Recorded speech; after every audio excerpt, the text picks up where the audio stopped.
అయిపోయింది. అందుకే మనం గమనించాలి ఏంటంటే, ఈ జీవితం అనేటువంటిది ఒక నీడ లాంటిది అని చెప్పి మనం గమనిస్తూ ఉంటున్నాం. అంటే ఇది ఒక అస్థిరమైనటువంటిది. ఈ లోకము అస్థిరమైనటువంటిది.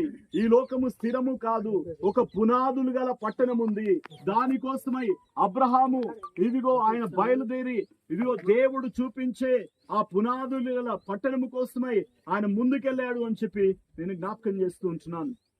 కాబట్టి ఆ పునాదులు గల పట్టణంలో ఉండడానికి దేవుడు మాధవరావు గారిని పిలుచుకున్నారు.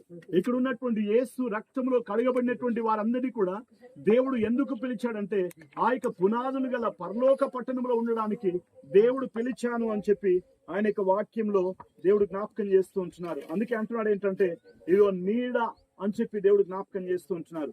సో అలాగే చివరిగా నేను తెలియచేస్తున్నాను ఏంటంటే, మరి స్థిరముగా ఉన్నవాడు ఒక్కడు కూడా లేడు. మన తాత ముత్తాతల దగ్గర నుండి కూడా మనం గమనిస్తే స్థిరముగా ఉన్నవారు ఎవరైనా ఉన్నారా ఈ లోకంలో? మనం గమనించాలి. యేసు ప్రభు ఈ లోకమే స్థిరం అనుకుంటే 33.5 సంవత్సరాలు మాత్రమే జీవించేవాడు కాదు.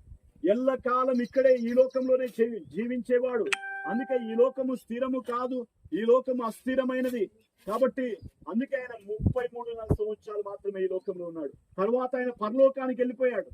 అందుకే మనం గమనిస్తున్నాం ఏంటంటే, ఈ లోకము ఇదో స్థిరము కాదండి.